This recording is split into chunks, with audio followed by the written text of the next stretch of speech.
Hey everyone, this is John with Integrity Ranch. We're just getting these sheep and goats moved into a new paddock, and right here is really lousy. Doesn't hardly look like there is anything to eat, and there's not much. There's a little bit of fescue, just ever so short. You know, I kind of said on my last video that the acorns were all about done, and I thought they were.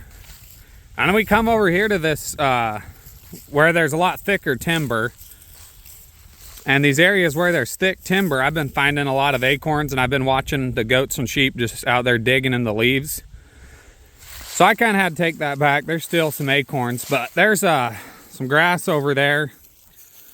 We're gonna go ahead and grab the mineral feeder and dog feeder, and we'll pull it through, and then we'll show you guys what's on the other side.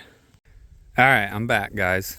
So this is kind of the other side of that timber that we were over there. So this is, like I was saying, this has got a lot more grass. It's not the best, but there's some feed here, and we're gonna start feeding hay.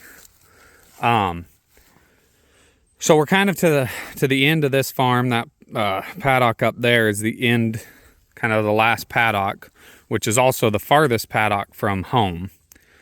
So we're going to start feeding hay here to buy us enough time in this paddock, that paddock, and one more, the paddock over here, is going to buy us enough time that when we come back through to here, it will be a month.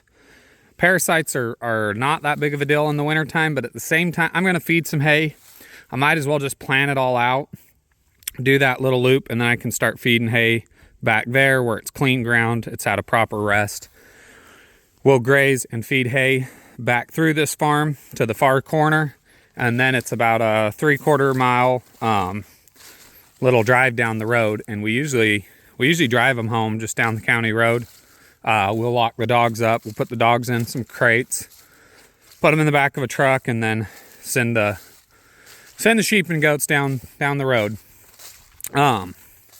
Before I forget, it is Christmas Eve, so Merry Christmas to everyone out there. Hope everyone's doing good and enjoying time with your family. Me and Clint, we've been out here hanging out and moving sheep and goats. We got the cows moved, getting everything set up so tomorrow we can just be chilling and not be doing any work unless we want to come check on stuff because it sounds fun. We're just going to sit around and be lazy. So, shoot, what was I going to talk? Oh, no, I don't remember what I was going to talk about, but there's like goats eating on a honeysuckle or honey locust pod. You can see these pods out here. That's kind of what I did want to talk about a little bit, I guess, is silvopasture settings. And this, I don't know, this isn't so much a silvopasture as much as it just is, it never got cleared, which I guess kind of could be the same. But this is those three right there. Well, all four of those are persimmons. And the persimmons are played out. I mean, if the sheep and goats didn't get them, the raccoons got them, the squirrels got them, the cows got them. I mean, everything pretty much goes after persimmons. But there's a bunch of seeds here. I love persimmons. Persimmons, honey locusts, if they can drop these pods, that's great feed in the wintertime. Persimmons are great feed in the fall, all the way to kind of late fall. So now we've got this honey locust tree here. It's just dropped a bunch of pods here, and I kind of scared everything off, but there was a pretty good clump of sheep and goats right here. Anyway, that is it's kind of stacking enterprises there when you can have some. I mean, if you look under those persimmon trees, they're not hurting the grass at all. If that dead tree there was picked up, these rose bushes, the goats have been working on slowly. We've only had goats here about a year. if all that was cleaner, that cedar tree was gone, and this wasn't so much of a ditch maybe, this would be growing good grass. And then you'd have food falling from the sky above. And so if you can do that, it's crazy how much better your animals are going to perform, how much more food you're going to have. And oh, what else? It's a lot better for your ground as well. Like, I don't know, this is going to be getting kind of long, but I'll walk over here and show you guys. Over here is a little better. We get over here, there's a lot of lance leaf ragweed.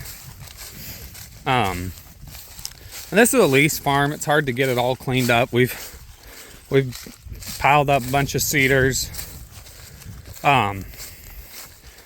You know, I could spend a lot of time out here cutting cedars, but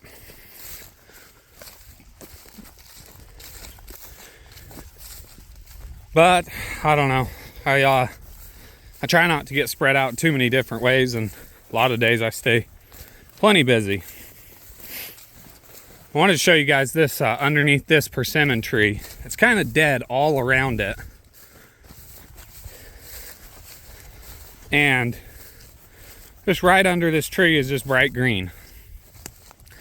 You know, it's pretty much just follows the branches up here. And I bet it's all those persimmons. I'm not 100% sure, but all the persimmons that are dropping, you know, it's just fertilizing this ground. I know that with walnut trees. Walnut trees do a great job at dropping fertilizer. They're also dropping, you know, an edible product for someone, whether it's just the squirrels, and if you got pigs love them. But so I guess that's, I don't know, what I was kind of wanting to show you guys a little bit is just getting some silvopasture, planting some trees if you have to. For us, it's just leaving them when we're clearing, because we've got a lot of persimmons, walnuts, honey locusts. So for us, it's just leaving them, thinning them out enough that the grass can do its job, and then in the fall we can have that really good feed dropping from above. But I'm gonna take off, guys. Appreciate everyone watching. Merry Christmas, and we'll see you guys later.